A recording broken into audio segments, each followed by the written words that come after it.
What is up, Level Up Nation, and welcome to the March 31st edition of LvLUp Live, your home for gaming and esports news, brought to you by OTN Media. My name is Fiasco. You can call me John, and I am joined, as always, for the 273rd week in a row. I'm not counting, though, Joey. I'm definitely not counting at all. The king of the courtside king, Joey. What's up, buddy? Not quite in a row, John, but we've been decently consistent here and there. We've had to take some weeks off a little bit this month in particular, but game news is popping. We're moving into spring, getting closer to summer. Unfortunately, some bad news for today. There will be no E3 this summer, but there should still be Summer Game Fest and plenty of announcements to come, and I'm excited to start getting into them.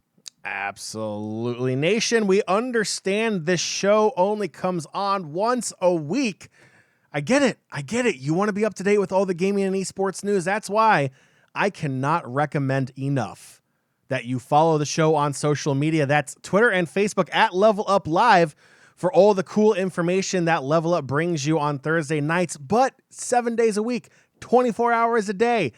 Not quite 24 hours a day, but Joey, with our sleep schedule, it probably might be 24 hours a day. Nonetheless, make sure you follow the show. You're watching the show, you're listening to the show. You might as well be following on social media as well. And make sure to throw a follow to Joey at Courtside King, myself at Fiasco for all of the hot takes throughout the week leading up to that Thursday night show. Nation, as always, the best place to catch LvLUp Live is on Twitch, Thursday nights, 8 p.m. Eastern Time. It's twitch.tv/OTN Media. But it's okay. Don't worry. We understand. There's a lot of great programming on TV right now. There's a lot of great shows coming out on Disney Plus. I know, Moon Knight's one a lot of people are hyped about. We talked a little bit about it a couple weeks ago. Halo's out on Paramount. I'm pretty sure we'll be touching on that a little bit as well. So if you're caught up with other things in life, don't worry. The podcast version of the show is there for you. Just look up LvLUp Podcast, Spotify, iTunes, Google Play, Stitcher, anywhere else you can find an RSS feed for podcasts. We are there for you. Just look us up. Please do leave a review and ratings, as it does go a long way, and not just only helping promote the show, but giving us that feedback we need to make the show what you, our listeners and viewers, want the most from this show. So please do. Feedback is always great. And as always, extra credit is on the table, patreon.com/OTN. Consider buying our love today. Check out one of the mini tiers on patreon.com/OTN. It's not required. It's completely cool. Don't worry about it. Joey, besides people buying our love and affection through patreon.com/OTN, what are we talking about today on LvLUp? Absolutely, sir. We have quite the slate ahead of us. We're talking PlayStation's very interesting week out there by Greg of Kind of Funny. He gave some little teasers here and there this week about 3 big announcements from PlayStation. The possibility of all 3 of those falling in this week. So far, one of them has fallen. Maybe on Friday we see another one. We'll have to wait and see. But for now, we do have an idea of what those were and when they could come. We have Fortnite's no build mode. John, it is permanent. So I'm excited to build that up a little bit and talk more about it. We have the sequel to Zelda Breath of the Wild getting delayed to 2023. Xbox Game Pass expansions, gaming acquisitions, Valorant Masters Reykjavik, and much more. All right, it is another action-packed episode of Level Up Live here at OTN Media. So, Joey, before we even dive headfirst into these amazing topics, it of course is time for the drink of choice, which I will go ahead and say I fully neglected to grab a beverage prior to hopping on tonight's show. So, Joey, tonight's episode is riding on your shoulders. This entire thing will come collapsing down if you do not have a beverage. Joey, carry me home. What are you having for the drink of choice? John, I have a beverage, but it's nothing super exciting. Unfortunately, still on some painkillers for the foot. We're in the last stages of recovery, so it should be good here soon. But tonight I'm drinking a limoncello sparkling water from LaCroix. Nothing alcoholic, unfortunately, but we're working our way towards the end of the week, and then maybe some celebrating this weekend once the painkillers are gone. That's Joey's way of telling me that I'm talking too long is when he does that. So, Nation, we have our beverage. We have our topics. Joey, let's get right into gaming and esports news. Let's go. Absolutely. Again, guys, a packed show here. We have a lot to talk about. We're going to kick things off with some hardware. John, I'm going to turn this one back over to you, as you know hardware specs much better than I do. We have a two-horse race at the moment when it comes to GPUs. AMD really making some noise in recent years. Prior to that, NVIDIA pretty much having a monopoly on the industry, very much being that front-forward runner. And they continue to be as we move forward, but AMD starting to slash down on their prices. Now we have someone else entering the ring, and this is Intel. Intel being there always as a big processor maker, now moving into GPUs and unveiling their Arc A series for laptops. Yeah, so the reason why this is big, without getting too technical with anybody, unless you bought a specific gaming laptop where essentially you have the mini version of like a 3080 built in there, the standard Intel Graphics 650 is pretty much the bread and butter for laptops, and it doesn't really work. Like it works for those non-graphic intense games, but God forbid you want to play Halo Infinite. God forbid you want to play something else other than League of Legends, because that's about all it can run. This is your answer. This is Intel's response, giving that upgrade to laptops, and I think it's really, really cool. AMD has been incredibly successful over the past 5 years, pushing through their GPUs and their processors, really pushing Intel to, if Intel is going to be the Cadillac of computer components going forward, if they're going to be the ones setting the standard for when it comes to graphics in laptops, when it comes to processors, they have to respond to AMD doing it just as good, if not better, for a lower cost. And that's what we're seeing here, is we're seeing that competitive nature really come to fruition for Intel, finally pushing out their Arc integrated graphics. Originally was announced in 2018. All these years later, we're going to give them a slide because of, international pandemic, whatever. We'll give them that excuse. It's fine. But it's finally here. It looks absolutely fantastic. I highly recommend checking it out. If you're in the market for a gaming laptop, but you don't want to pay the gaming laptop price, a laptop with the Arc in it is going to be absolutely fantastic and will probably satisfy most casual to moderate gamers' needs out there. Okay, so John, I have to ask you, does this automatically make them an instant competitor when it comes to gaming laptops, or do you think it's going to take a while for the crowd to kind of warm up to them? So the problem with gaming laptops is, I really hate to say this, but the gaming laptop market is a really small portion, at least in my opinion, of gaming sales, because the biggest issue when it comes to a gaming PC is you don't have that ability to modify it and upgrade it as technology continues to advance. When you buy it, it's essentially saying, I am buying this PC as is, and I am hoping that with its current technology, it will last me for the duration of this life cycle for technology, which, in all honesty, is right around 7 to 10 years based upon what component you're looking at. But for a gaming laptop, you used to have to shell out the big bucks to get the gaming laptop. Several, not several thousands, it can be up that high, but generally a gaming laptop with a legit gaming graphics card in it is going to run you close to about $1,500. hindsight being 2020 here, you can build yourself a gaming PC in a standard PC tower for several $100s less. And the great news is you can upgrade those components as technology continues to expand without having to drop another $1,200, $1,300, $1,400. So the market for gaming laptops is pretty small. Does this make them an instant competitor? It definitely makes them stand out a little bit more. I would be curious to see the manufacturers that use AMD in their gaming laptops to see how they respond pricing wise to the ARC coming out in those gaming laptops that support Intel. So it'll be interesting. It's kind of a sit back and wait, but it definitely does make that market a little bit more interesting.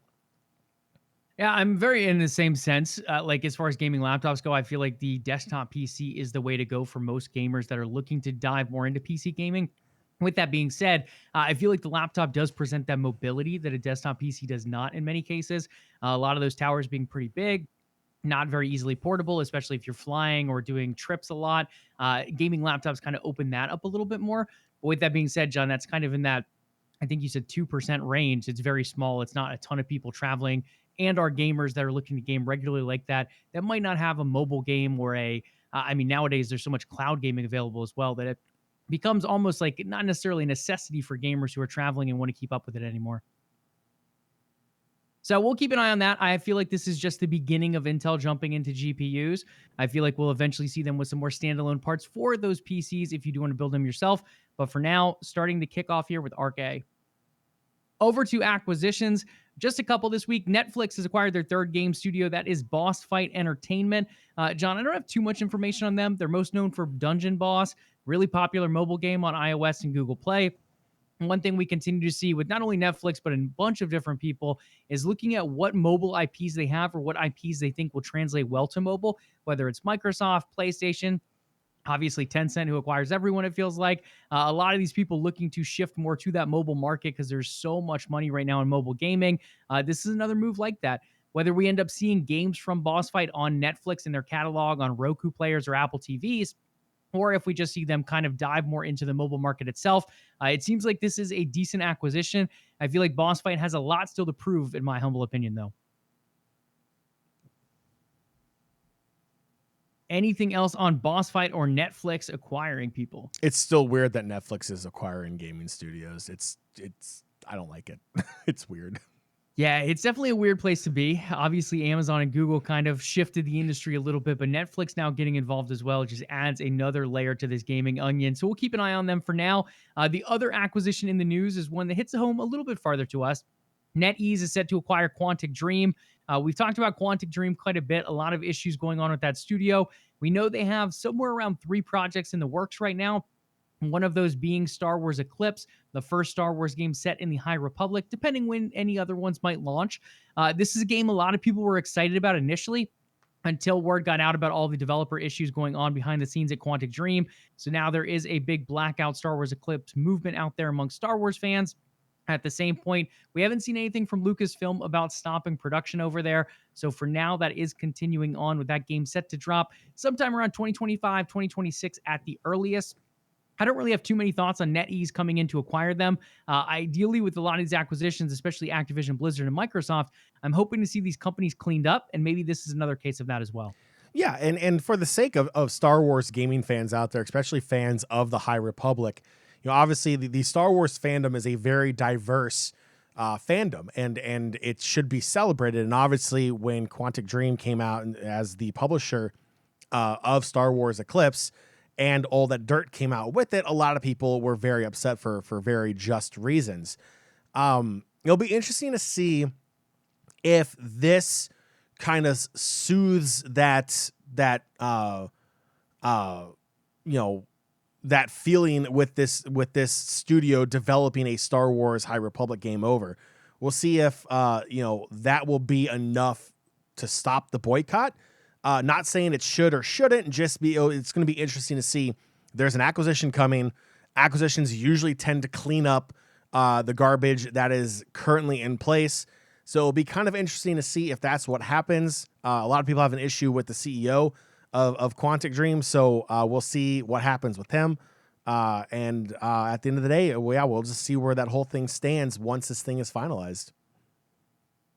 Absolutely. And that's one of the things with acquisitions. Like, sure, there's negatives about the possible consolidation of the industry, depending on how they all shake out. NetEase, I do expect to pretty much publish everywhere, though. I would be surprised if they get bought out by one of the big ones. Maybe Tencent, if anyone. But overall, I do expect all these games to still drop pretty much everywhere, depending on publishing agreements. And Quantic Dream, at least for now, it seems like they will continue on that Star Wars game. Next up, just a quick hit here and a little bit of a clap to Capcom. Ahead of its reporting its expected 5th consecutive year in a row of record profits, Capcom is raising its employees' base salaries in Japan by 30%. This is huge. I think anytime a raise comes across, especially a big raise like that that's affecting so many employees, I think is great for the business. Gaming right now is booming. We've seen it continue to turn big revenue. This year, a little bit down overall compared to 2020 and 2021, with the pandemic really boosting that up a ton. At the same point, we've seen other studios and other developers and publishers come out with big profits and then end up cutting back studios, cutting back employees, letting people go. Capcom pretty much saying, hey, we've got here with you guys. We're going to further invest in you guys. They were a little bit lower than some of the other studios to begin with. So this does bring them a little bit closer to that average overall. At the same point, a studio-wide 30% increase, I think, is a big deal. So I think that's huge for Capcom, and I'm glad to see them continuing to follow through with these improvements. Is this something I can send to my corporation that I work for to see if they can give me a 30% raise because they've had profits also? That's insane. 30% raise. That is a massive, massive raise. Kudos to Capcom for doing that. That's awesome. And I think it's big because it's not just the executive board. Like, a lot of these situations, someone does well, the stockholders say, okay, Bobby Kotick gets his bonus, or whoever it is at the top of the list. And now this one really focusing on those lower level employees, or those grunt workers, those beginners, those starting developers, pretty much anyone just coming into the industry, whether they're quality assurance, whether they're senior developers or young developers just getting a hold of everything. This is kind of all encompassing. And I think that's something that with a lot of these raises typically leaves out a lot of those lower end employees at the beginning of their careers. Next up, John, this one is much more on your side because, again, you are definitely the tech guy here. Xbox has unveiled a new publishing division focused on cloud native games. We've seen a little bit of this technology before. I think it started out, I want to say it was, I can't think of the name of that game. Not Cyberpunk, no, not Crysis. Crackdown. Crackdown 3 was one of the first games to use this technology. They ended up building it where you could pretty much have this endless destruction because it was cloud-based, and this was years ago. It had to be 5, 7, maybe even more years ago at this point. And it was cool. It was a cool mode, cool development. The game itself kind of fell flat overall. But now that we're moving into this new gen technology, Azure, those servers for cloud, much stronger as well.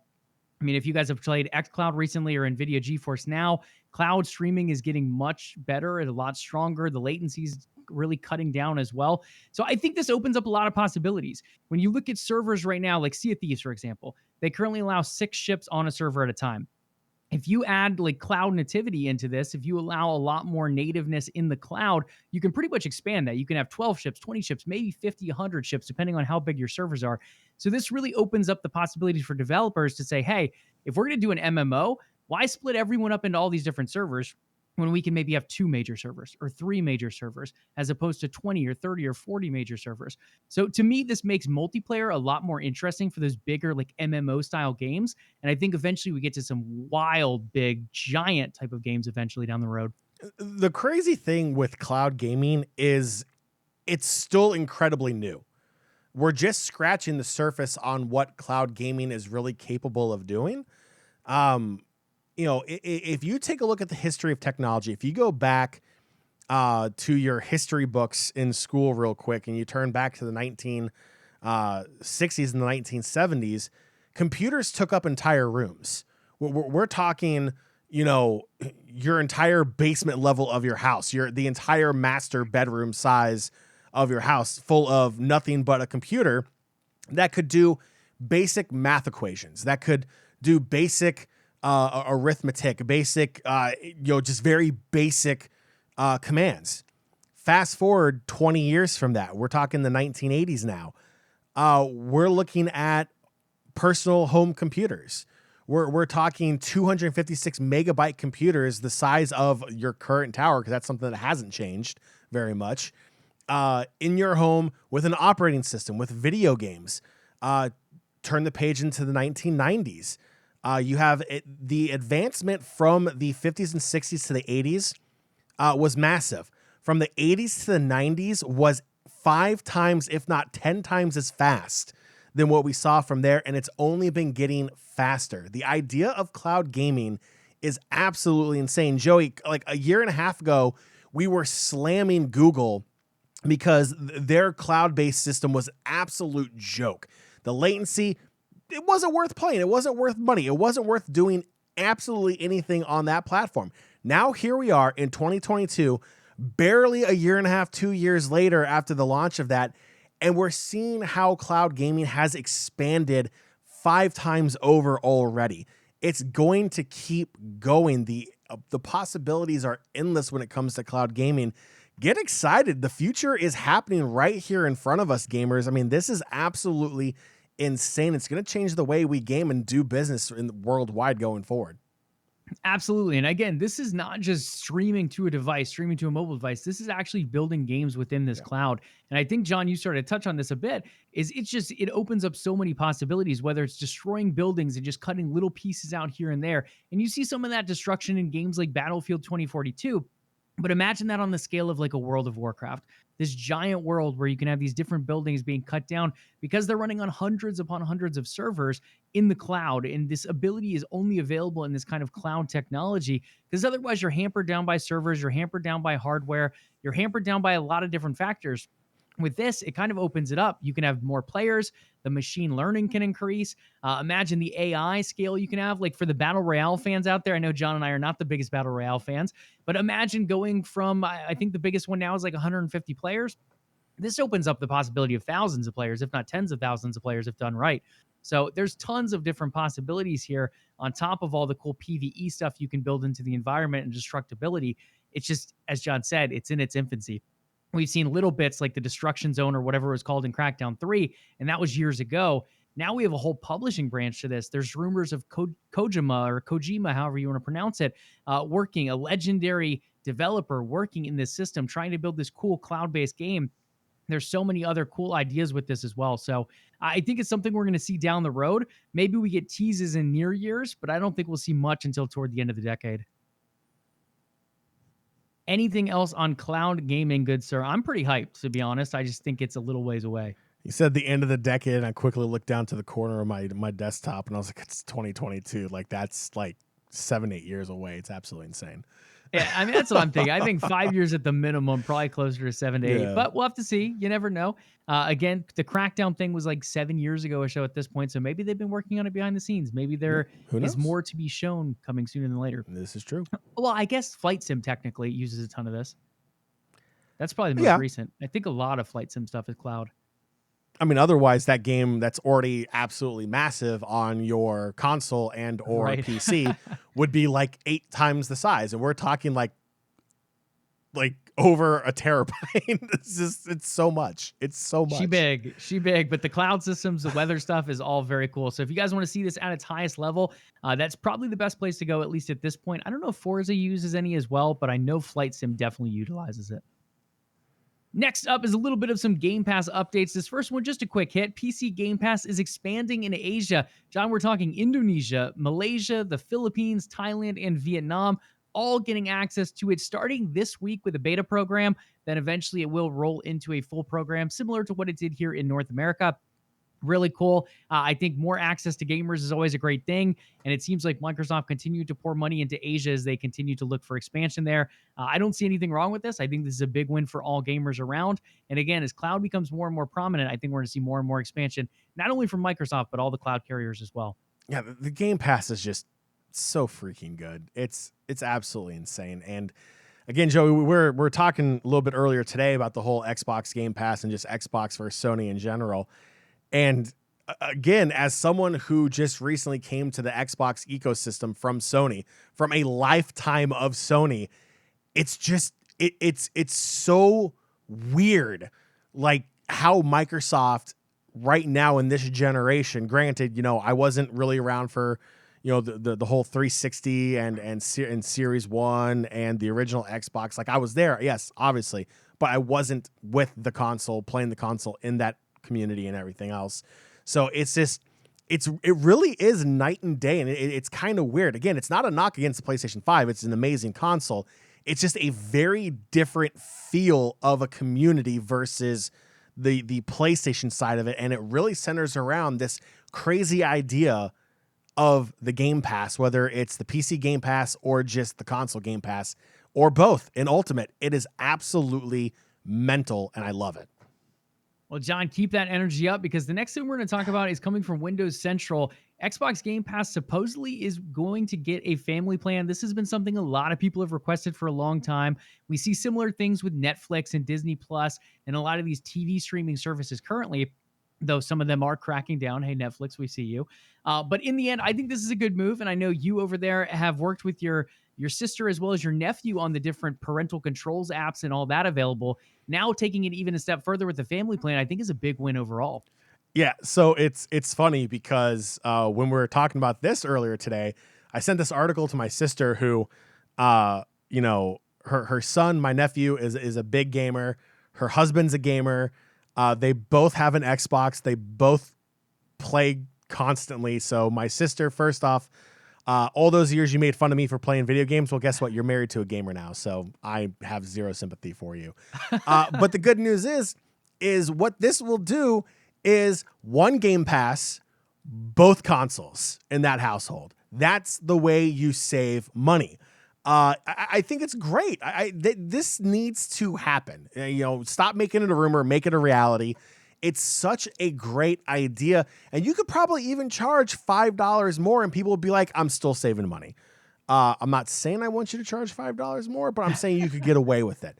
I think it's great. The family plan is fantastic, and it gives another positive light to Xbox, to the Game Pass, especially like you said, Joey, when we hear Netflix coming out saying, hey, not only are we going to raise your monthly subscription by another $5 6 months after we did it before, but we're also going to start cracking down on account sharing, because you know what? When Netflix finally gets to $75 a month, we want to make sure only the people inside your household are the only ones getting screwed over.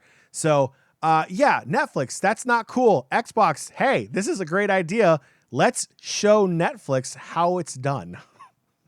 Now, there are some factors we don't know yet. We don't know pricing. We don't know too much. It sounds like from the article with Jez here, it will be about 5 consoles that are included. And it does sound like it'll probably be region locked. So with it being region locked, it's not technically locked to the household either. So there could possibly be some of that account sharing or password sharing between family members that might be farther out. I don't know exactly what it's going to look like until Microsoft officially announces it, but this could mean a group of 5 friends get together and say, hey, we're going to go in on a plan together. Maybe it costs $20, $25 or whatever a month, depending, because it is that 5 console minimum or maximum or whatever.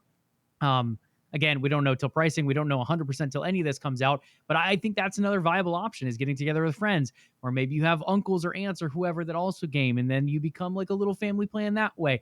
Again, they're probably going to tell you to lock it to the household, but I don't know if they're going to be super strict about that either. I mean, what is more gamer than something being region locked in video games? I mean, let's go back to the N64. Let's go back to the Nintendo, the Super Nintendo, where you had the Western version of Mario, Super Mario Brothers, of Star Fox, of GoldenEye, of all these different games. And then you had the Eastern version, the Japanese version, the Korea and main continent Asia version of these games that were all locked behind the region. You had the same thing with Europe. You had European locked games where if you went online during eBay's infancy and you bought a Final Fantasy game directly from somebody in Japan and you played it on your North American locked PlayStation, guess what? You're not going to be playing it because it is region locked.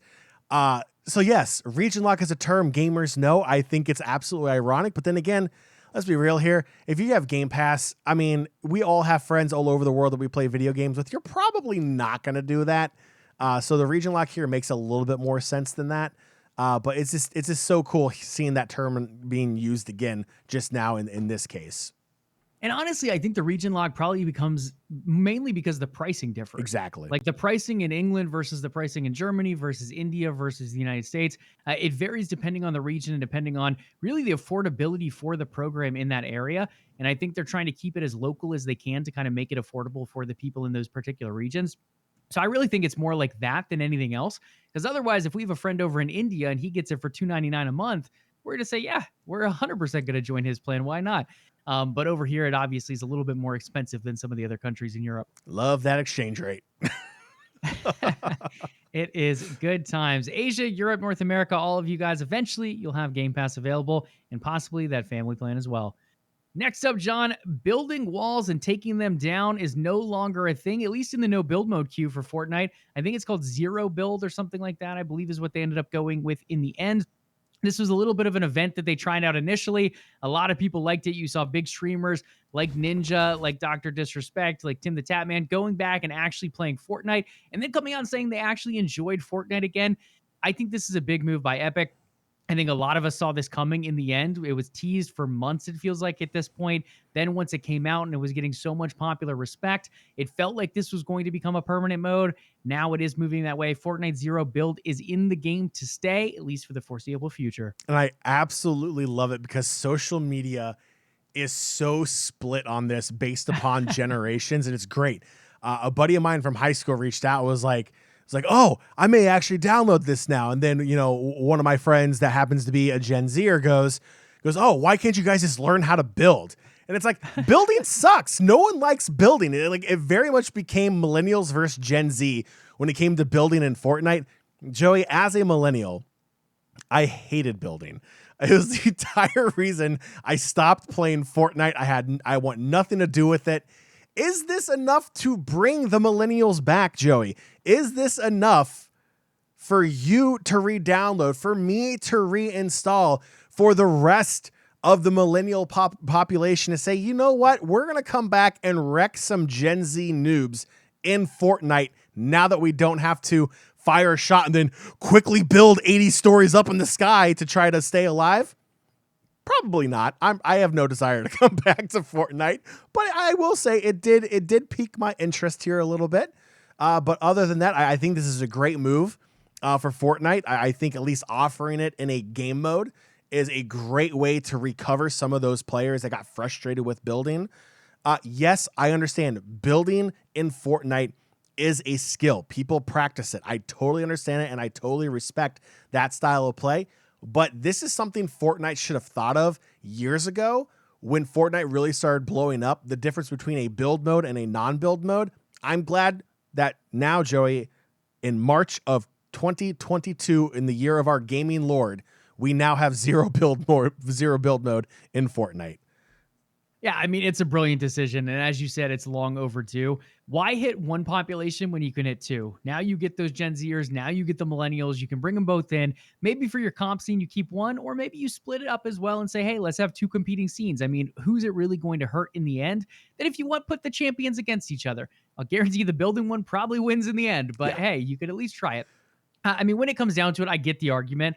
A lot of the Gen Z population saying, hey, this is what made Fortnite unique. This is why we ended up playing the game. The building definitely adds a different aspect to it. And it is fun. I mean, we've commentated it before. We've watched it. We've been destroyed by it. It's an interesting experience. I was not a big fan of building. I feel like when I land one bullet and then the Taj Mahal is just built up in front of me, it's like, okay, well, what am I playing? An architectural game? It felt like what Zombie the Bridge Constructor or whatever the heck that game was at the Game Awards that one year. In the end, I'm more for the gun mechanics. Third-person shooting, I think, is a lot of fun. Give me the gun mechanics. Give me a variety of guns and weapons to play with, and then let's get it done. When I was playing Fortnite back in the day, it's like, okay, half of my game is going to be swinging this pickaxe at this tree and then this wall and seeing what I can build later on as I slowly move my controller and keyboard or whatever I'm on, dying while I'm trying to build this thing at the slowest pace of a snail. So, yeah, for me, for many millennials out there, no build mode is the way to go, as you said. For the Gen Zers who want that added really skill involved with building, I think it's great that it's still out there as well. But I don't really see any harm in having two queues overall, in my humble opinion. No, I mean, and look, let's be honest here. It's mainly because our fingers don't move that fast anymore. Like we just can't, For real though. we just can't slam buttons on. Like, you're sitting here playing with your, it's like, oh, I got it. Okay, 18 different. Okay, and it's like after all of this, we're like 2 stories off the ground, and like some 12-year-old kid is like you said, Taj Mahaling it, and we're just like, oh, we're not going to win this. They have the high ground. Like, if we learned anything from Anakin versus Obi-Wan in episode 3, we're not going to win. Like, this is not good. Like, what are we doing here?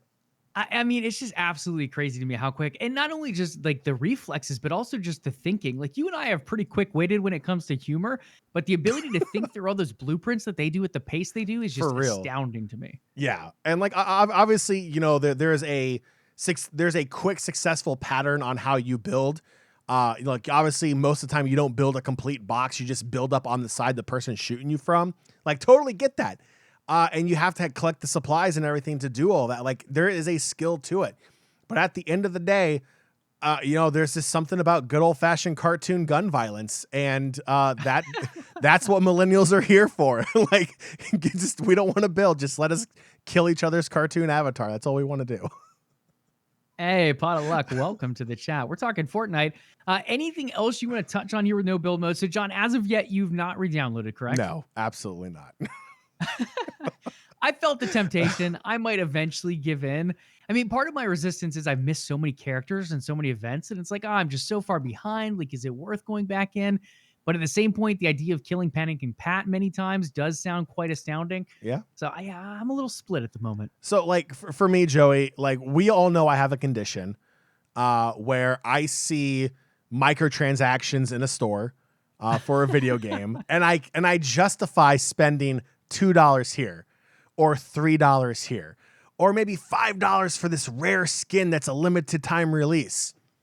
And then we fast forward a couple years and I'm like League of Legends where it's like, hey, you want to see how much you've spent on this free video game over the years? And I'm dumb enough to click on it and instantly my depression comes back. And I'm like, you know what? I should not have clicked on that because now I feel bad. Yeah, so there's that. And also I'm so tied up in other games, Joey, just with all the different games and all the different battle passes. It's like Fortnite has been out of my mind so much that it's very hard to justify bringing it back with my current rotation of games. And Joey, I mean, let's not forget, next Tuesday, MLB The Show 22 comes out. And if there's one thing I absolutely love, it is some MLB The Show on Xbox because it's a part of the damn Game Pass and I don't have to pay $70 for it. I am so sorry, Sony PlayStation boys out there, boys and girls. That's just... It sucks. It sucks. But Joey, I have to fit that game into my rotation next. World of Warcraft is getting their next expansion. I just don't have time for Fortnite. That's what it really comes down to. Yeah, it's going to be a few months later, but when the new PlayStation Plus launches, I think that MLB The Show will probably be slipped into there, if not earlier. So we'll have to wait and see on that one, but it might be a little bit cheaper for those who wait it out on the PlayStation platform. Unfortunately, if you want to dive in for opening day, you probably will have to pay that price tag. Next up in the news, John, the sequel to Zelda Breath of the Wild, not going to be called Zelda Breath of the Wild 2, even though a lot of people want to run with that title. It has been delayed to spring 2023. We do have a little bit of new footage here. They came out in a video statement. They talked a little bit about some of the trouble with development, not getting too deep into it. Then eventually saying, hey, to get this to the state we want it at, we're going to wait. We're going to hold it off another 6 months or so to spring 2023.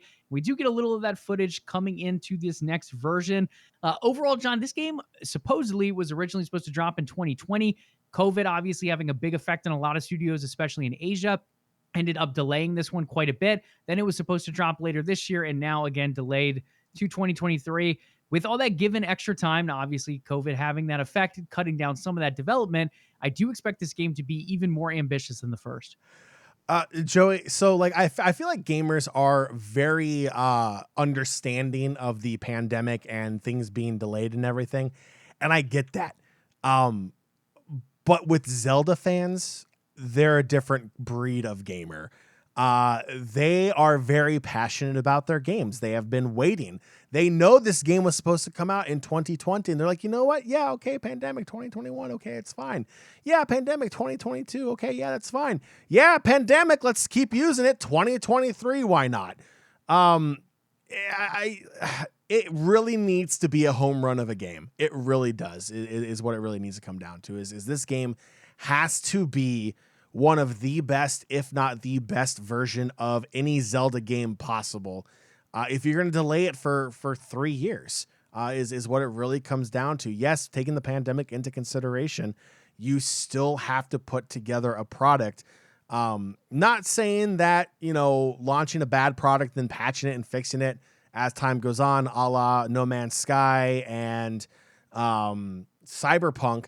But that is a habit we don't want gaming studios to get into. Putting out 30, 40% finished games and then, forcing the gamer to accept, waiting 14, 16, 18 months for 42 gig mini patches to come out to fix your game, along with 38 pages of patch notes of what's going to be fixed. It's got to be close to completion. It's got to be good graphically, story-wise, everything about it needs to be good. Zelda fans deserve it. It's a game that stretches generations. They have to do this right. I don't think they can afford another delay after spring 2023. I feel like that is almost the line in the sand for this game. Yeah, and I think that's it. I mean, before we had 2022, they didn't technically say holiday 2022. It was just assumed that was the case. Now we've cut it down to not only a year, but also the season. So I do think spring 2023 sticks. And also, I think this makes it the front runner for Game of the Year in 2023 as well. There's going to be a number of other good games. I think God of War Ragnarok still makes it out in 2022. If it gets pushed, then it probably becomes one of the favorites up there as well. I do think it makes it out in 2022, though. Then for 2023, you have like Avowed from Obsidian. That should be a good one up there. Some other Nintendo stuff that hasn't been announced yet. There's a number of different projects being floated around as well as some PlayStation stuff too. So we'll have to see what it looks like. But as far as frontrunners go, Elden Ring came in as one of the big, strong ones alongside Starfield for 2022. And then God of War Ragnarok as well from PlayStation. And then for 2023, there haven't been a ton of frontrunners as of yet, but I think this instantly puts Breath of the Wild at the top of that list after the juggernauts of God of War Ragnarok, Starfield, and Elden Ring from this year. So it'll be exciting to look forward to that, and we'll have to wait a little bit longer, as fans will as well, for 2023. Next up is a partnership, John. I feel like we talked about this like 6 months, maybe even farther ago. Xbox and Tencent's Timmy Studios made a little deal for some mobile game action. We do have at least the first version of that coming out, possibly more in the works. We really don't know at this point. But Tencent's Timmy Studios has released a mobile version of Age of Empires, which just thinking about gives me a little bit of a headache, imagining trying to do all those movements on a mobile device. This one's called Return to Empire. And it's only been released in China so far, possibly releasing worldwide, but we really don't know at this point in time. Again, it was a collaboration with Xbox, and it so far has debuted as #1 in China on the iOS game download chart and is already a top 10 grossing game as well over there. So, John, it's super successful. The idea of trying to play an RTS on mobile, again, hurts my mind, hurts my fingers, my no-build fingers over here. But what are your thoughts on this game? And so far, apparently doing fantastically well over in China. Joey, that pain you feel in your fingers and that headache you feel in your head from trying to wrap your mind around an RTS on a mobile device is the same feeling I get anytime I play a mobile game. I got big hands, Joey, and I have an iPhone Pro Max, and it's like, I have zero idea how people do this. Obviously, you use a controller, you can obviously connect it via Bluetooth, all other fun stuff. You have options out there. I understand that. I think it's great for mobile gamers out there. That is a very large population that enjoy playing mobile games, and that's a completely fine thing. If that is your thing, is, you have the time to play mobile games, dedicate the time for it. Awesome. By all means, go for it. I think it's great that this is debuting #1 on the iOS game chart for Chinese downloads. I think that's great. It's a fantastic game.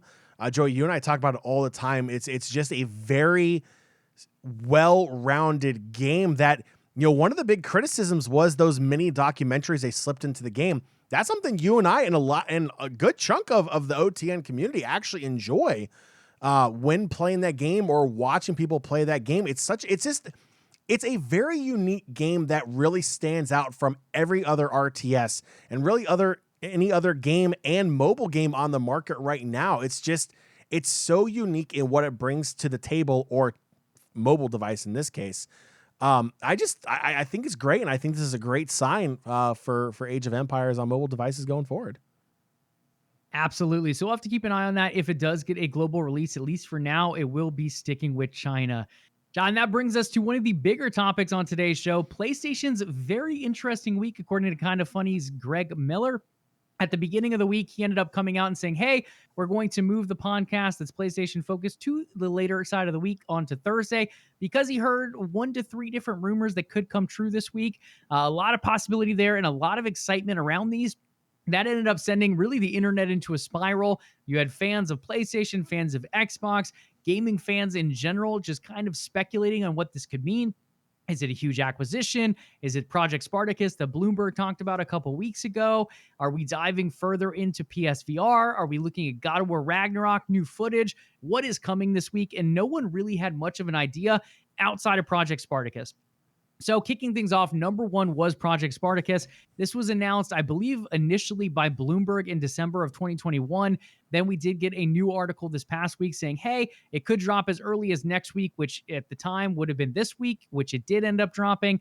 And this is going to be pretty cool for PlayStation fans. It's a revamped subscription service that in the end is going to merge PlayStation Plus and PS Now into a service that is going to offer a little bit more than both of them do at the moment. Obviously, with that merger being a big effect of that. In the end, John, this looks pretty good to me. I think the comparisons with Game Pass are poor. When it comes to pricing, the annual price for this is amazing compared to Game Pass. But when it comes to the actual service, it's just too different for a one-to-one comparison, in my opinion. I think both can thrive really upon their platforms. And I don't think they necessarily need to be put head-to-head in that sense. Overall, though, this looks great. 700 games available, depending on what tier you end up going with. There are 3 tiers. We talked about them a little bit before based on what Jeff Grubb had said a couple months ago. But tier 1, for those listening, we're just going to go through the United States pricing, is $9.99 a month or $60 for the year. This is pretty much your basic PlayStation Plus as of right now. You get 2 to 3 monthly downloadable games, exclusive discounts, cloud storage for your save games, and then the online multiplayer access. So pretty much your standard. If you're into multiplayer games or want online access, this is going to be the tier that you at least go with here with the PlayStation Plus Essential. Next up is the PlayStation Plus Extra. This to me is probably one of the best tiers and probably the tier that most people will end up going with. It's going to provide all the benefits of the Essential tier plus add a catalog of 400 of the most enjoyable PS4 and PS5 games.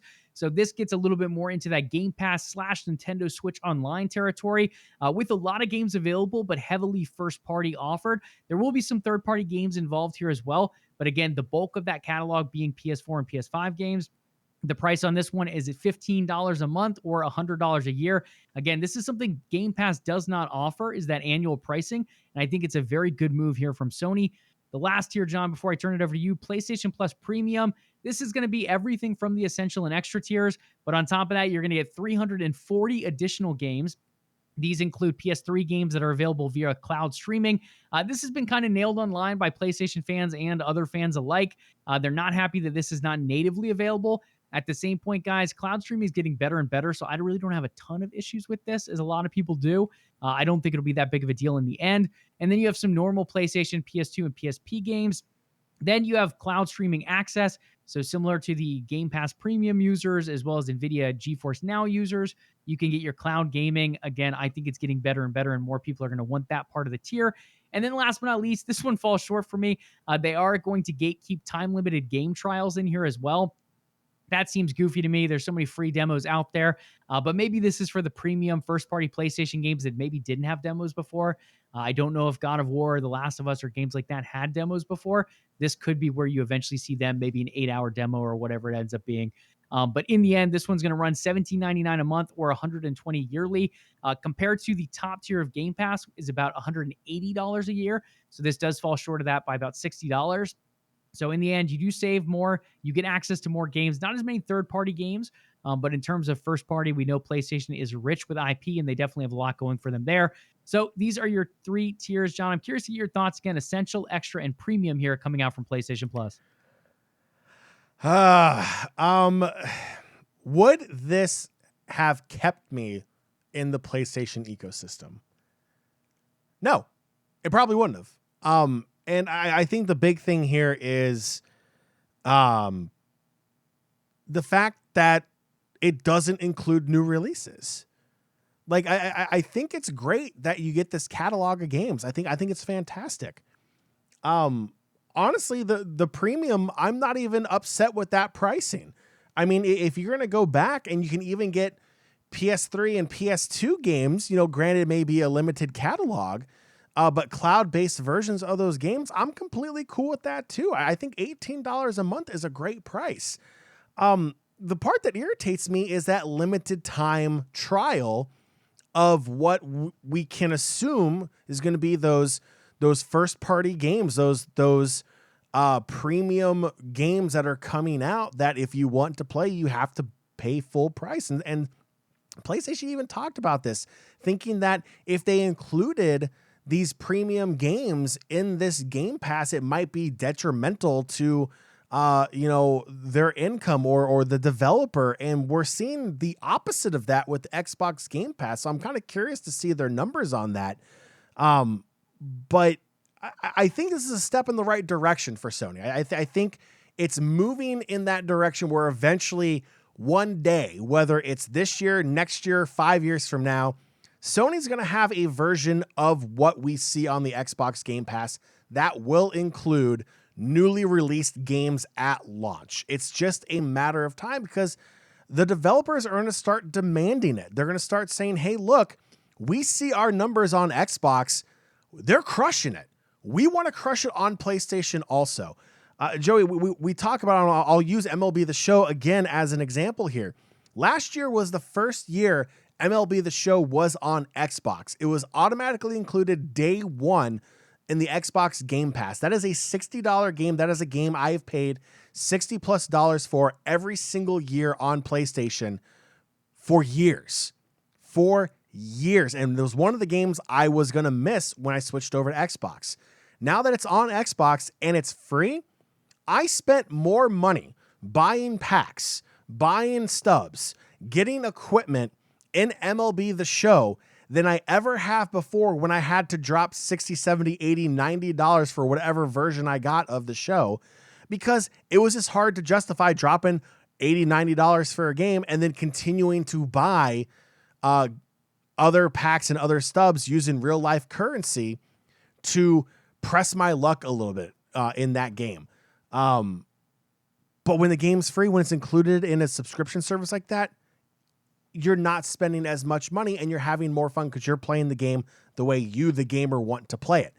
I feel like that is kind of the big difference between these two ideas, between the Game Pass and Sony PlayStation. Is Sony PlayStation is worried that they're going to lose all the income from the full priced games, where in reality, Xbox is enjoying, and the developers are enjoying, the increased revenue that may not have been there had they charged full price for the game.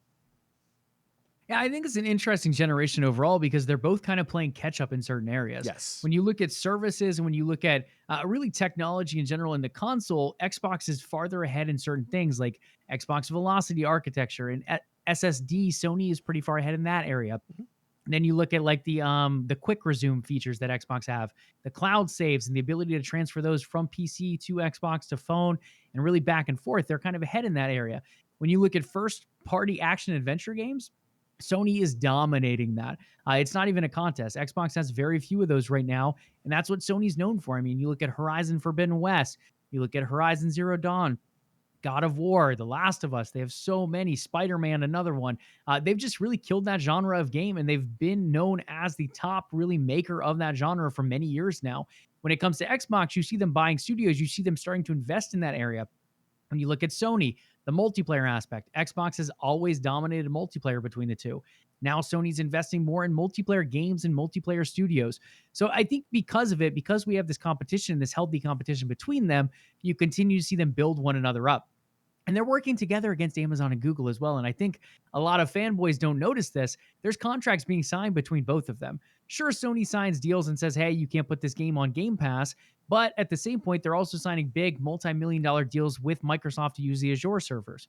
So there's back and forth, there's competition, but there's also breeding of really iron sharpening iron in a sense between the two. So I think overall it's a great move. I think, as you said, John, this kind of gets them into that subscription service and moves PS Now and PS Plus forward in a joint effort. And maybe we don't see first-party games on their day one, and maybe we never will. But I do think eventually we get closer and closer to that as the subscriber count eventually goes up here. And I think one of the hesitations is PS Now is not doing very well right now. I think it has like 3 million to 5 million subscribers versus a Game Pass that has like 25 million right now. If PS Now with this new PS Plus merger can start getting some of those subscriber numbers, then hey, maybe it's a lot easier to say, let's put these on here first party day one because we'll make it back in microtransactions or whatever it ends up being. But in the end, at least for now, there will be no first party titles or at least big first party titles being advertised for the service. I do expect some third party ones to probably slide in there. Probably some of the smaller Sony games, even if there's more of a double A style game, like Destruction All Stars or Bug Snacks or things like that, that they've made deals for in the past, I could see on here day one. But yeah, for now, that is not the case. I think price wise, though, the monthly tiers are a little high for me, but the annual prices I think are pretty great. Yeah. Joey, here's your fun fact of the day. Something you said triggered this, right? So how Sony and Microsoft are working together for the whole Azure thing. That happens a lot more in the real world than a lot of people think. Just because you're a competitor doesn't mean at the end of the day, there's not a bottom line to what you need to bring in. Prime example for all of our Microsoft Flight Simulator friends out there, for all the aviation nerds out there, and Joey, because you asked me aviation questions earlier this week, the Boeing 787 Dreamliner, I believe it's about 30% of that aircraft is built by Airbus. Airbus actually manufactures close to 30% of the Boeing 787 Dreamliner. It's mutually beneficial. Airbus had a technology when it came to lightweight fuselage and emergency doors on aircraft that Boeing just could not replicate. Boeing wanted the technology because they wanted a better experience for the passengers, so they paid Airbus to create those parts for the airplane. Airbus has income coming in, and Boeing gets what they want on their signature Dreamliner, the 787. And it works. It worked out for both parties. It's still working out for both parties. And that's what we're seeing with Sony and Microsoft. Just another analogy there, Joey, because it popped into my mind. So I'm going to share it with LvLUp Nation. I love it. You took us on a flight there, a little virtual flight through the airline industry, but it's a great reason. I mean, as you said, it's something we see a lot just in general industries that working together, and a lot of people, whether they be ravenous fans of either side, Xbox or PlayStation, sometimes forget about these other deals being made in the side here. Even with Bungie, with the acquisition of Bungie, PlayStation has agreed to allow them to continue to publish wherever they want to. So that means Xbox as well. And if I'm Sony, and I think eventually we see more people move this direction, to be completely honest, if I'm Sony, I want those microtransactions. Like, where is Destiny making its money? It's not making its money on Destiny anymore. It's free to play, but it's making it on those stupid microtransactions. Look at Fortnite. I mean, they've raised, what, $100 million in the last week for the whole Ukraine effort over there. And it's just purely giving a percentage of those microtransactions. Like, microtransactions in today's day and age make so much freaking money. And if I'm one of these platform holders, sure, I want to sell consoles. But with PlayStation also expanding to PC now, with Microsoft leading that way on their platform, they both don't need to sell consoles necessarily anymore. Sure, you still want to sell them. You want to be in every living room you can. But at the same point, you can sell on PC, you can sell on whatever console, and then maybe you sell on the competitor console as well. Because really, you want those microtransactions and you want those subscribers. And eventually, I think that's the direction we're going to see more of these parties go, giving more games like Minecraft with Xbox, or Elder Scrolls Online like Xbox has done, and Destiny like PlayStation now is doing as well. Eventually, I think we get more and more of that overall. Yeah, remember, Fortnite makes close to $300 million per month on That's a free insane. game. On a free game. They raised $100 million for the Ukrainian relief effort in 1 month. That is essentially 33% of their income. I think it's for 1 been a month. week. I think they Or a raised that week. much in a week. There you go. They did it in a week. My goodness, that is absolutely insane. The power of Fortnite. It's nuts. It's absolutely nuts. It's crazy. I mean, no build mode already coming through, right? There you go. All those millennials with adult money coming in now. We're like, you know what? We can do this. Oh, there we go. Puddleluck in chat is saying it's been 2 weeks. 2 weeks. Yeah, There we right, go. right a little bit between our guesses there. But yeah, overall, bringing in crazy money. And a lot of these games online are Apex Legends pulling in good money. Again, Bungie and Destiny pulling in good money. Halo Infinite even still pulling in good money with its declining player count right now. It's just crazy how much microtransactions can pull in for a game. Anyway, back to the PlayStation rumors for this week, though. Number 2 on the list, and not too much information here. Greg Miller did come out and said this was supposed to be a PSVR 2 event. We do know it got shown at GDC last week for game developers. They were able to get their hands on preview of this PSVR 2 unit, get an idea of what the headset looks like, the controller feels like, and some of the tech behind it. Overall, I don't think they can say too much due to NDAs and embargoes, but it does, from the little bit we've heard, it sounds like it was pretty positive overall. And it sounds like eventually, whether this be for the media or for the public audience, there will be some kind of more PSVR 2 action coming in the coming weeks. I'm excited for this, John. I'm not a big VR person. I've never really jumped too much into VR, but I do think PlayStation continuing to invest in it is a good move. Will it pay off in the long run? I really don't know. They have shut down a lot of their in-house studios for VR games, but they're still investing in it, just doing it through some of their other studios like Guerrilla, making that Horizon VR game, and a few others out there as well that haven't been announced. In the end, this is an area that Xbox, at least for now, is not competing in, and it doesn't seem like Nintendo will be either. So PlayStation, as a console maker, kind of has pretty much full reign in the VR space outside of your other VR makers that typically lean toward PC. I know you're a big VR fan over there. Oh, yeah, anything massive. else you want to say on this one? Oh, yeah. No, I'm just, as someone who is a big fan of gatekeeping, I love VR because that is the ultimate gatekeeping mechanism in the gaming industry. Cool. Awesome. Great. Make it more affordable and more available to people, and then maybe VR might take off. Yeah, I think that's the biggest thing. Affordability, and then chat also bringing up a good point. More social hub experiences. Yes. That was a downfall of PSVR 1. Yeah, when you look at it overall, I think that's a big thing. And again, I hate to bring Fortnite up again, but that's one of the reasons Fortnite does so well. It's simplistic, but it also has all these other experiences, whether it be concerts, whether it be events. Now you have Creative Island going on. Anything that's social can end up keeping people engaged a lot longer. And I think that's a big win here if Sony can accomplish that here with PSVR 2. Next up, the third and final rumor. And John, this is possibly the biggest one. Supposedly, according to Greg Miller and now Jeff Grubb also corroborating, they both heard from secondhand sources that Sony is going to make a big/very, very big acquisition here in the near future. They had heard rumblings of it being announced this week as well. This is up in the air.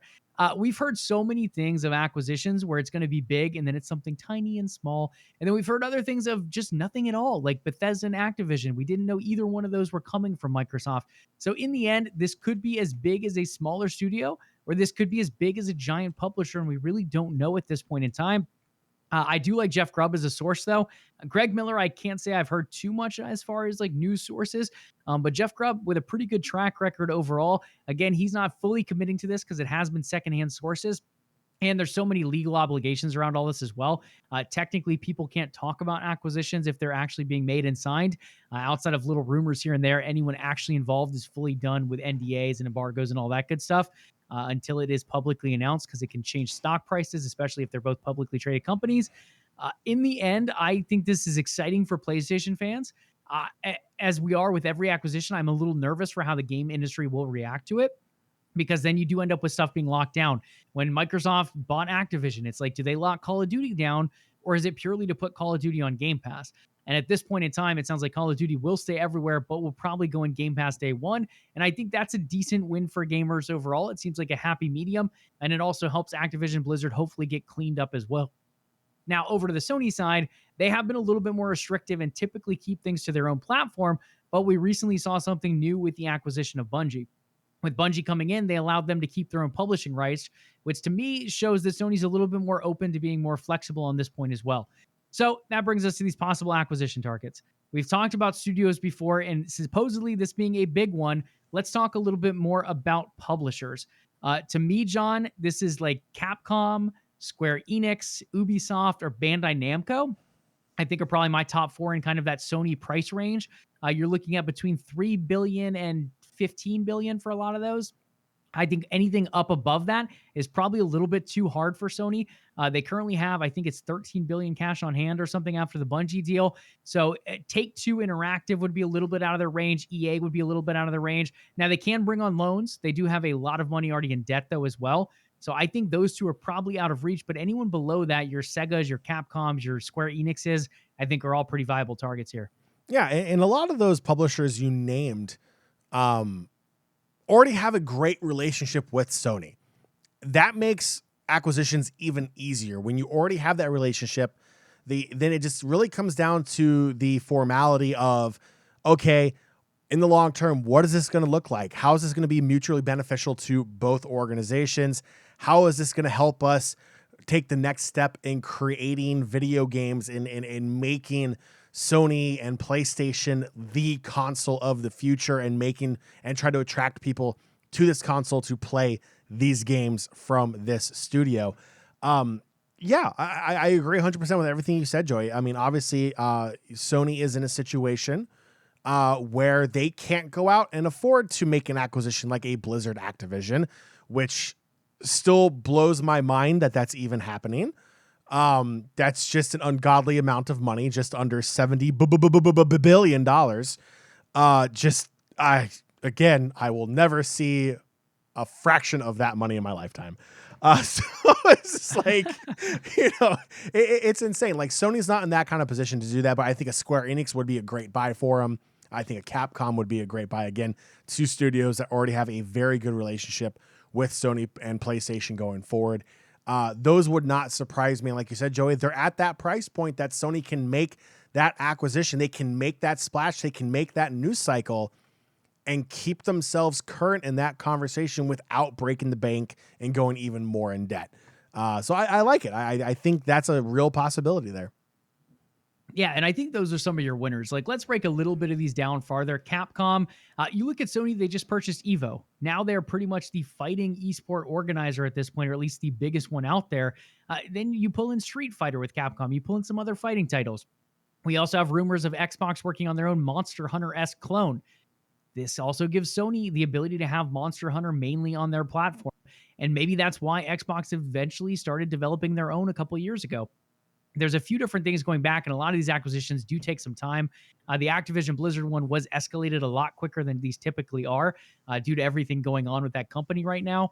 But in the end, yeah, Capcom, I think, is a huge win for right around $3 billion to $7 billion, depending on the day in the market cap.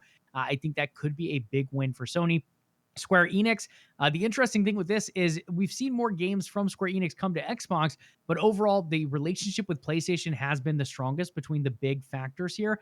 They do publish on Nintendo Switch quite a bit of unique exclusives over there as well. But one interesting tidbit with them is PlayStation just recently renewed a lot of agreements. So not only do we see a number of 2-year really exclusivity agreements on the console, but we've seen renewals come out for games like Final Fantasy VII Remake. And that to me also leans toward, hey, maybe there's some negotiations going on there. And they just want to say, hey, let's keep this off the Xbox for a couple more years while we iron out the details, save up the money, whatever it ends up being, and then lock them down. So to me, Capcom and Square Enix are probably the top two targets here, both within Sony's price range. Both would bring a lot to the platform. And with Square Enix, the amount of money Sony spends on the exclusives for them, it feels like they'd probably save some money in the long run going with this acquisition as well. Then the other one is Konami. I know you're a huge Metal Gear Solid fan, John. Konami has really done very little with their IPs in recent years. Castlevania, we got, a Castlevania Netflix show. Metal Gear Solid, I don't think we've had anything recent in many years. Silent Hill, there's been rumors of games in development for 3 or 4 years now. We still haven't seen anything, so maybe it is, maybe it isn't. It feels like Konami, whether buying the publisher themselves, buying the developers, or maybe just buy the IPs, that one also seems like a major target here for Sony as well as a possibility for me. Yeah, my whole thing with that studio is ever since Kojima was essentially forced out, it almost feels like there's like a civil war going on inside of that studio. There's obviously something going on that has stifled the creative process, because I'm going to be honest here. As much as I love Metal Gear Solid, the Metal Gear Solid games that came out after Kojima was pushed out were not good. They just weren't good. Kojima has a brilliant mind to create and tell a story, as we've seen in almost all of his games, not just Metal Gear Solid, but in all the games he puts out there. It's a very unique style. It's a very unique way of telling a story. And it's infectious, to be completely honest. I absolutely love the games he puts out there. But again, ever since he was pushed out, that studio has just struggled to create anything. So I think, in all honesty, that might be the play for PlayStation, for Sony.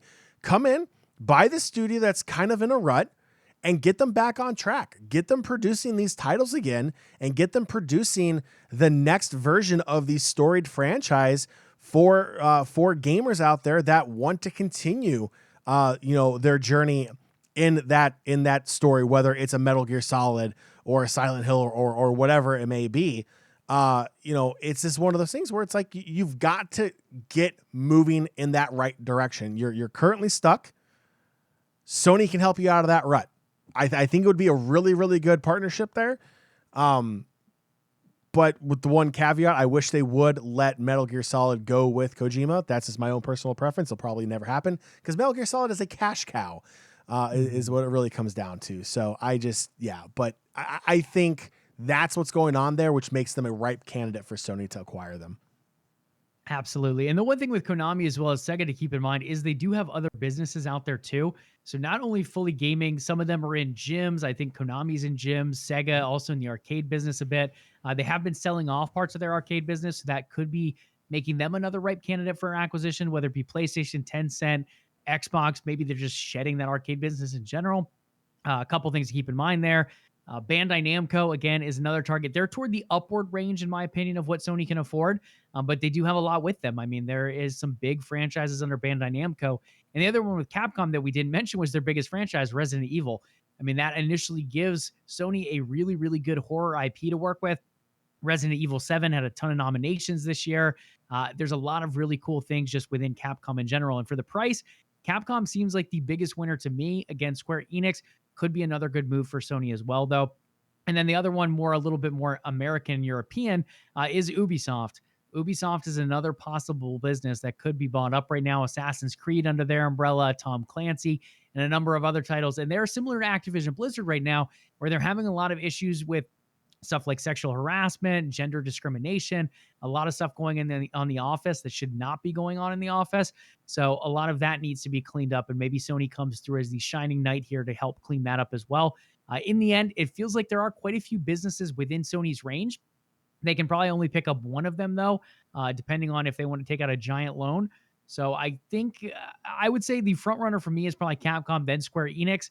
But again, there are some different targets out there. If Sony wants to get a little bit more ambitious for a Bandai Namco, I think Take-Two is probably out of their range, but locking down GTA would be huge. A number of different moves out there that could be made, though.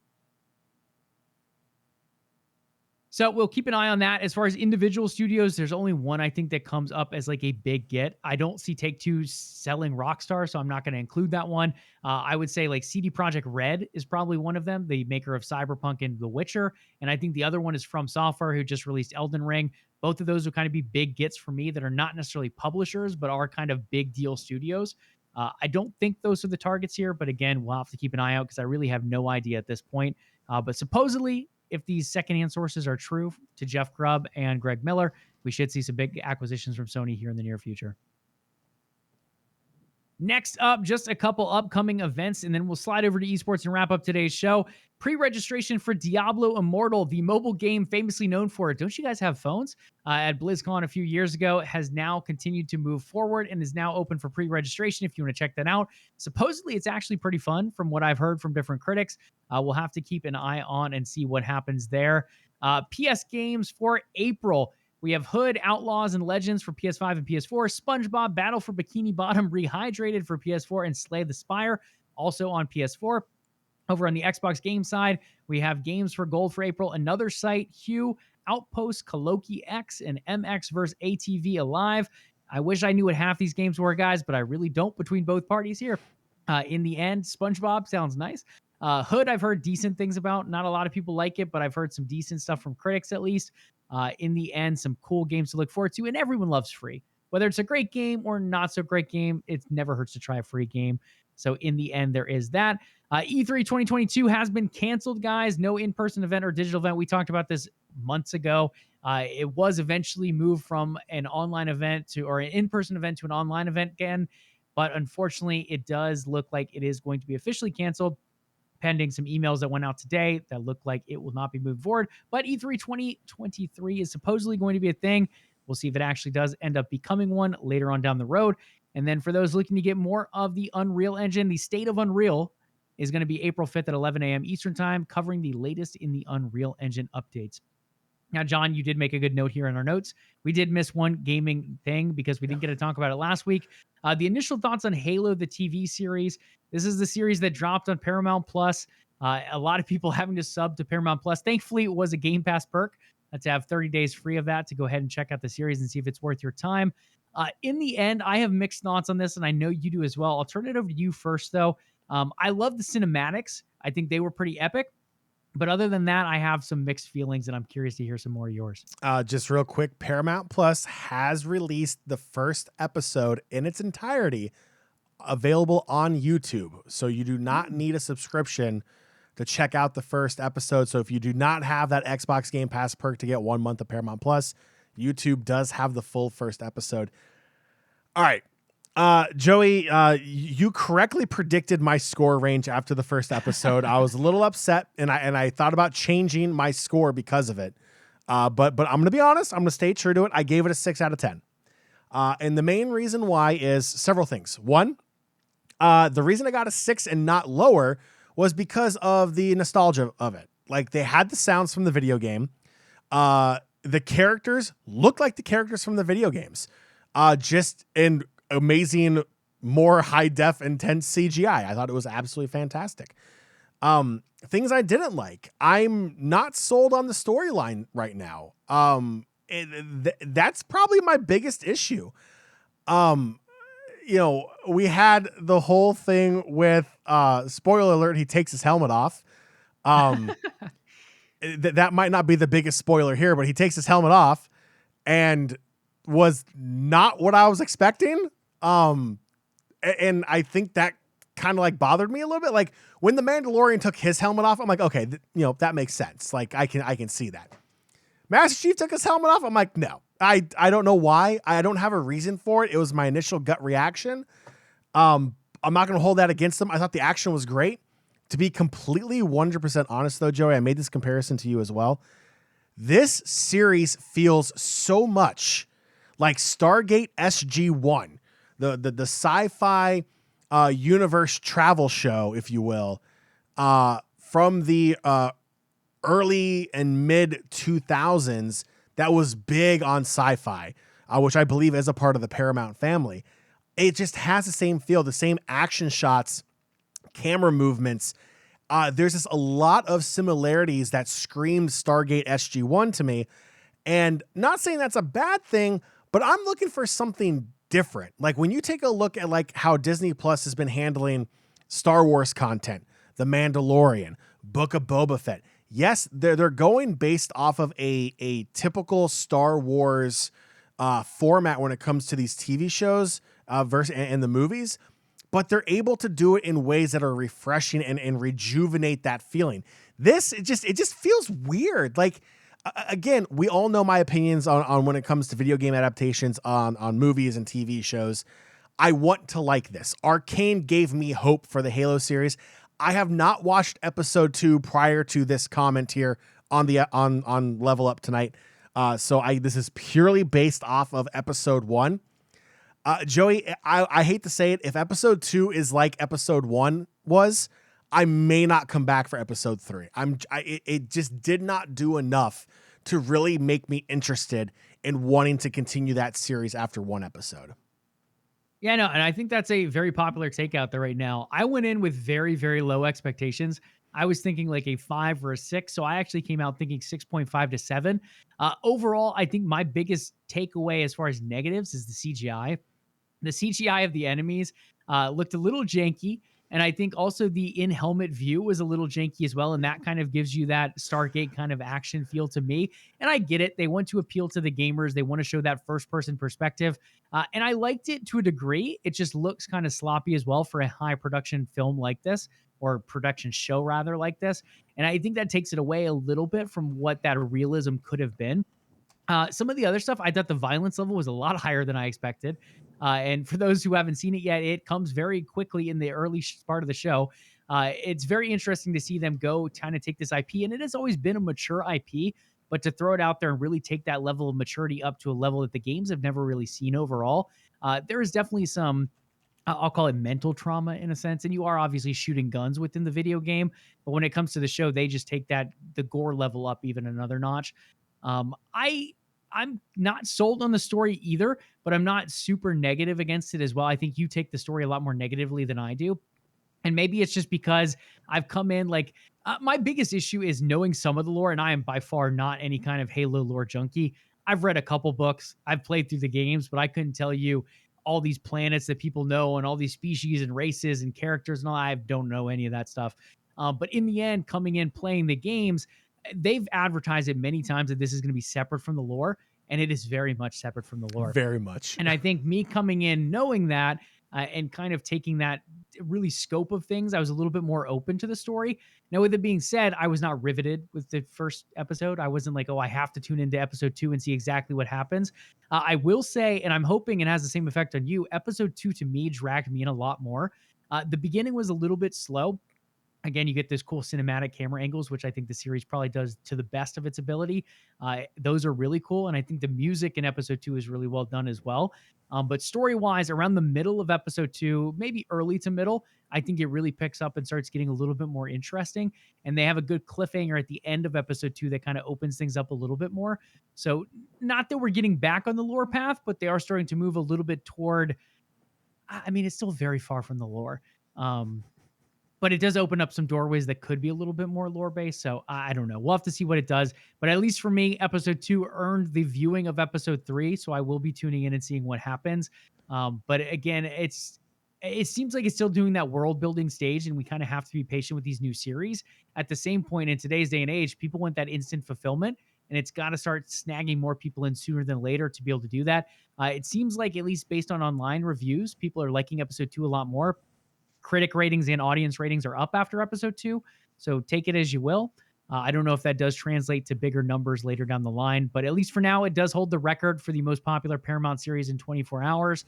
And it does look to continue to be growing, at least so far. Again, Paramount Plus is not Disney Plus. It's not Netflix. It's not one of these giant platforms, but a little positivity so far, and we'll see how long it goes. Are you telling me that Halo finally beat out John Taffer's Bar Rescue on Paramount Plus? Yeah, I mean, I think the record holder was like, it was like Yosemite or something. Oh, God. Or 1987 or something I'd never even heard of.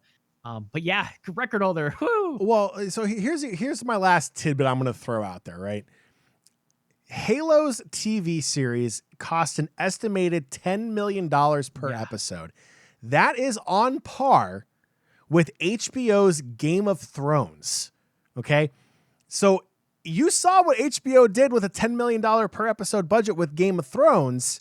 Now we're taking a look at what we're doing with a $10 million budget for Halo on Paramount Plus. These are all things that, maybe people who care a little too much about what they're watching care about. For the average viewer, they probably don't care. But if I'm sitting here comparing these two, seeing the success of Game of Thrones on that budget, and then watching episode 1 of Halo and going, that costs the same amount of money. I'm skeptical, but I'll tell you what, make sure you follow the show on social media. Follow me on Twitter as well. I will let you know after I watch episode 2, if my feelings have changed. And Joey, I'll report back on LvLUp as well after I watch episode 2 and episode 3, going into it for the next show, and probably 4. Cause stuff. Yeah, I mean, chat, give us your predictions here. So John rated the first episode a 6. I rated it about a 6.5/7. What are your thoughts on John's rating for episode 2? Those that have seen it and those that haven't. John, I'm going to say you take episode 2 a little bit more to heart, but not by much. I'm going to go with like a 6.5 on this one. Coming in at a 4. Thank you. Yeah, we will have to wait and see on that one. Anything else you want to talk about in the Halo series? Again, we can report back once you've seen episode 2 to see if you'll be sticking along for the majority of it. And for those that missed a couple episodes ago, it has been signed for a season 2 even before season 1 launched. It does have a permanent director now, as opposed to going through 3 directors in a season. So that will be something to look forward to for Halo fans as well. 3 directors in one season. Green light for season 2, baby. COVID pounded things particularly, but also the series. I mean, it's been I think it's been in filming for like 5 years, 7 years. Spielberg did overlook it, so that's one thing to have in mind. But yeah, overall, it definitely went through its fair share of turmoil overall. Okay, let's talk a little bit about esports and then wrap up today's show. Rocket League. John, we had the pleasure of seeing a world championship for Rocket League a couple years ago. And this not quite Worlds, but G2 Esports has been crowned the RLCS Winter Major Champions. John, this was a crazy finale. LvLUp Nation podcast listeners, it's worth checking this one out. Team Queso cut the cheese and forced a bracket reset with 4-3 win action in that first matchup.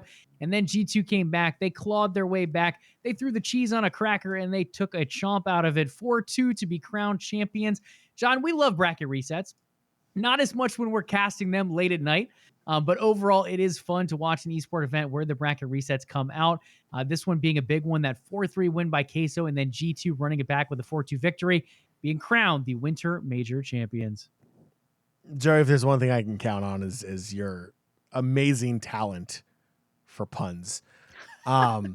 Just the amount of cheese puns you put in that, I have nothing to say. I try to wheel them out there, John. I try to get it. God. I quit. I'm done. I'm out. See you guys. Have fun. Joey, all yours. Absolutely. But you got to stay around for one more topic at least. Upcoming, we have Masters Reykjavik 2 for Valorant. Due to the ongoing Russian invasion of Ukraine, unfortunately, European Valorant champions Fun Plus Phoenix will not be able to participate in the event. As a result, Nixia, I don't think she's in chat tonight, but her team, Team Liquid, who came in fourth, will end up taking that third spot, representing EU alongside Fnatic and G2. I think this is big for Team Liquid, unfortunately not qualifying initially, now getting that second life, and let's see what they can do with it. On the opposing side, though, Fun Plus Phoenix, this team looked dominant. This was a team that took the number 2 seed from EU here with Fnatic. They took them all the way to a 13-0 win on one of the maps. Like, they looked like the best team in the world at the point, and unfortunately not able to go back here to possibly find a win at Reykjavik. They'll have to send Fnatic, G2, and Liquid to get the job done for EU. Continuing with this, the Fnatic roster is not done being in the news, John, because they have some negative stuff going on here as well. Speaking of Fnatic Valorant, FNC has suspended Brave AF from Pro Play as they investigate pro-Russian text messages that he sent. There was an apology and clarification that came out from him about some more information around these messages. With that being said, the messages come across very negatively. Supposedly, they were sent, and again, I don't think there were timestamps on them, prior to the invasion from Russia and Ukraine, and also at a similar time where a lot of that Russian propaganda was at its highest. So again, take that as you will. We're not going to play judge, jury, and executioner here on the show. John might, I will not. But overall, I feel like that's something worth considering. Again, we don't know if he's telling the truth on that. I don't think there were timestamps on the text messages. And even if he was telling the truth, I feel like some of the language that he used in the text was a little too vulgar in a sense, and a very, hateful. Hateful is probably the best way to put it. Very hateful toward humankind and the Ukrainian people. And I feel like a lot of that, whether this investigation turns up or not, is definitely something that will stick with his fans as well as just people in the scene in general. This is a fantastic social media learning moment. Is if you're going to comment on something, you need to make sure you actually understand what's going on.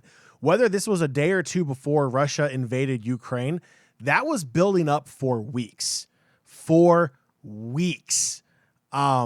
Yes, it might have been a private message with somebody else, but you want to know something? Those private messages are not so private, especially when there's a lot of emotions involved, and especially when an invasion and a war breaks out. It stinks for Fnatic's Valorant team because now they're having to pay the price for one of their members, saying some very distasteful and nasty things, without having full knowledge or at least a better understanding of the world situation, the environment of what was happening. It sucks for Valorant. It sucks for Fnatic. I hope Brave AF learns a lot from this experience. It's tough, and I don't want to see him like blacklisted or anything like that. Because again, you have to remember, people, like a lot of these esport pros, 18, 19, 20 years old. I mean, Joey, for us, it wasn't that long ago. Like, we remember what we were like at that age. We didn't exactly make the best decisions here and there. So, there is a benefit of the doubt here a little bit. Obviously esport organizations might need to focus a little bit more on media and public relations training and social media training a little bit more to avoid situations like this. I know Monumental Sports and Entertainment, when it comes to Caps Gaming and WizDG, anyone involved with that organization goes through pretty much PR training, how to speak to reporters, how to tweet, how to, be a public figure kind of thing. That's what I kind of want to see more esport organizations focus on here a little bit, because then you won't have situations like this where one of your players on your Valorant roster is now suspended for whether he thinks it was pro-Russian or not. It definitely came across, and the public is the judge, jury, and executioner, and the public's response to what he wrote deemed him unworthy of currently competing based upon the current world situation. So it's tough, but it is a very big learning moment for him and pretty much anyone else on social media. Yeah, absolutely. And I definitely agree with the media training. In this particular case, I feel like he handled the PR part decently well. He came out the apology tweet pretty quickly and gave more clarification. Unfortunately, you never know who's going to post what messages. So that also, it's beyond just that PR, but what messages you're sending, whether it be texts or emails, DMs even. People can post those at any point. So you have to be careful who you're talking to and just really what you're saying in general. A lot of the stuff, again, that he said here was pretty hateful. And whether it be under propaganda or not, it's still stuff that should not be said. So in the end, there is a lot of negative to keep out there. We'll keep an eye on that investigation. But for now, we'll have Alliance's Fear Roth, or Fea, coming in and subbing in for that spot on Fnatic Valorant and making the trip to Reykjavik. We'll keep you guys updated on that. Last but not least, we don't have it in today's show notes because we are running toward the end of the show. But for our LCS and LEC predictions for playoffs for the weekend ahead, go ahead and check out our Twitter accounts. We'll go ahead and post them at LvLUp Live as well as at OTN Media on Twitter. We'll get these posted in chat for you, those live with us here on Twitch as well. But in the end, we'll be posting our predictions on there to kind of save this show from going over that 90-minute mark too far. All right, Nation, that is going to do it for this edition of LvLUp Live. But before you go, head on over to patreon.com/OTN and consider becoming a part of the Overtime Network. In return, you'll get access to exclusive content that nobody else in the world can get unless they are a part of OTN Media. If you haven't done so already, make sure you follow the show on Twitch. Catch the next episode of LvLUp Live. If you listen to the show on our podcast feed, please do leave us a review. LvLUp Podcast is available on Spotify, Stitcher, iTunes, and Google Play, and anywhere else you can find an RSS feed for podcasts. Just look us up. We are there for you. We would love to hear from our community. We love to hear from our community any time of day, 24/7, 365. Just hit us up. Joey, what are the ways our community can reach out to us? We might not answer those messages all 24 hours of the day, but we will definitely receive them. Again, guys, the Twitter for the show is at LvLUp Live on Twitter. Additionally, you can find the overall umbrella company OTN Media on Twitter and Facebook at OTN Media, and on Instagram at OTN_media. Last but not least, come find the show live here on Twitch Thursdays at 8 p.m. Eastern Time, 5 p.m. Pacific Time over here on Twitch. Come bring your Twitch Prime subs. Come bring that energy. Come hang out and chat, and let's talk gaming and esports news. All right, just a little bit of information. No show next Thursday because I'm a moron. I'm still going to the Nationals home opener after their 28-8 thrashing that they received the other day in spring training. I'm still going. It's baseball season, baby, so we're going to delay that 1 week. Next show, Thursday, April 14th. That's when we'll pick it back up, covering the latest and greatest in gaming and esports news. Do your ears and eyes a favor. Hit that sub and follow button to know when the next episode of LvLUp Live is ready for your entertainment pleasures.